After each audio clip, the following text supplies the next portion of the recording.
Email is the primary source of computer mediated communication that we use in the workplace. Some more, I'm going to say modern companies might use other channels for communication, but we're going to use email for a long, long time. And I can't really foresee what will take place of email in terms of workplace communication. So it's important we talk about email. Um, to start, let's talk about just being aware of what you email and the implications therein. So it's important to remember that email is never secure, that things can get forwarded. We'll talk about spam, phishing, etc. in a minute. And it can also lead to misunderstanding. So if you'll think about the richness of communication, and when I talk about richness, I mean the presence of social cues. And social cues we'll talk about more later, but social cues are those can be like tone. You get a lot of social cues. You have very rich interactions, communicative interactions face to face. You can see facial expression. You can hear the inflection in tone. You can understand sarcasm, right? If we say something in a sarcastic way face to face, it's more likely to come across as sarcasm than if we were to use sarcasm in email, which is not really advised. I'm going to say ill-advised to try to use sarcasm in email. So it's really easy to have misunderstandings in email. That's why it's so important to be so clear in your emails. Know that inappropriate emails in the workplace can lead to lawsuits and or complaints. And your email may be monitored by your employer. And that's the case for, if you're unaware of this, you might already be aware of this. Even at WVU, all of our emails are accessible by like the higher powers that exist. And the term related to if somebody needs to pull your emails to look at your email history for whatever reason, for example, you have a complaint filed against you or you file a complaint against someone else, etc. That's called FOIA.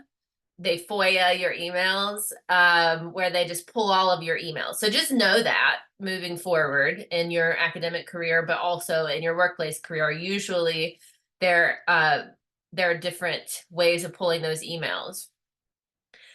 Emails, therefore, aren't really private, right? So additionally, spending too much time on an email can hinder your productivity and focus. I used to have a big problem with this, and now I might be too relaxed with my emails and don't spend enough time on them, as you may know through my communication in this course at times. But it's easy to get caught up in how perfect an email sounds or trying to come across the right way when if you spend too little amount of time on an email, it comes off as unprofessional, or you might have a typo or something like that. But don't spend too much time on an email. Like, don't spend hours on one email because there are way more important things that you could be doing with your time in your life.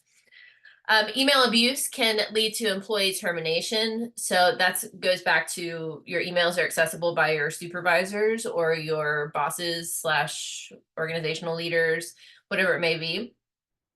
And also sending inappropriate emails can harm your reputation as a professional. So there's an example in your book that talks about this like light banter between two colleagues that ended up getting seen as sexual harassment because they would start their emails with flirtatious greetings. So just know that if you have a joke with a colleague, an inside joke, that it's not going to come across the way you intend it if you get FOIA'd or if you have your emails pulled for any reason.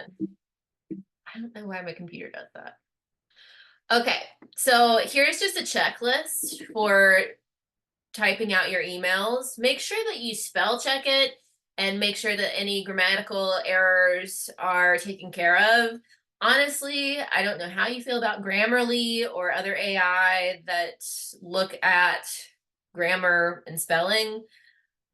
I suggest using them, especially for email, just because it might catch things that you generally did not intend. Don't use jokes in your emails either. Again, it can come off as unclear. It can come off as a misunderstanding. It can come off as, it's really hard to read sarcasm and jokes when you don't have any other social cues, unless you put an emoji in there or something like that, but still. Don't contain her. You want to make sure you're not using harassing, negative, or aggressive language. All caps, off limits. Don't use all caps in an email in a professional setting. Just don't do it. No all caps. Unless it's like, no, just I'm gonna say no all caps. Sometimes I'll put all caps thanks, but even then I probably shouldn't do that.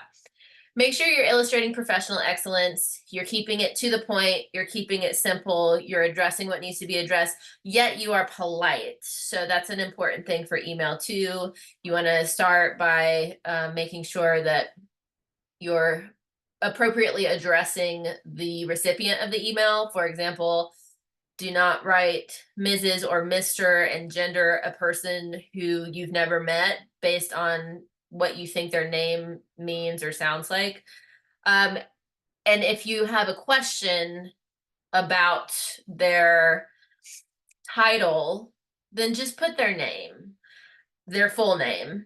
If it's a teacher and you're unsure if it's Ms., Mrs., Mr., Doctor, Professor, it's probably just safe to go with Professor.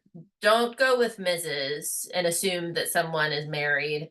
And don't assume that if you've never met someone that you know how they identify with their gender. So that's really important to consider, because that is the start of your email. And if you start off your email with a mistake to someone's identity or to their name, it's not good. And then we always end an email with a salutation. I think that's what it's called. No, that's your greeting. It's a sign off. You end it with a sign off. Sincerely, with regards, thanks, best. I like take care, or take good care. I like that one. Just make sure you end it with something and not just like no sign off whatsoever. Make sure you don't have any racist, sexist, or discriminatory language. This is a no-brainer. And it also goes back to your salutation or your greeting. We don't do this. Just make sure that you're not using gendered language. And also be aware of how you talk about social identity if you are talking about social identity in an email. And then, of course, we're not including any language such in the sexual nature and violence, and no images typically. If you're sending images in a professional context, they should not be of other people, and they should be, if anything, like screenshots of something that you're working on or something that has to do with your job. I will pause here. We'll restart in a moment.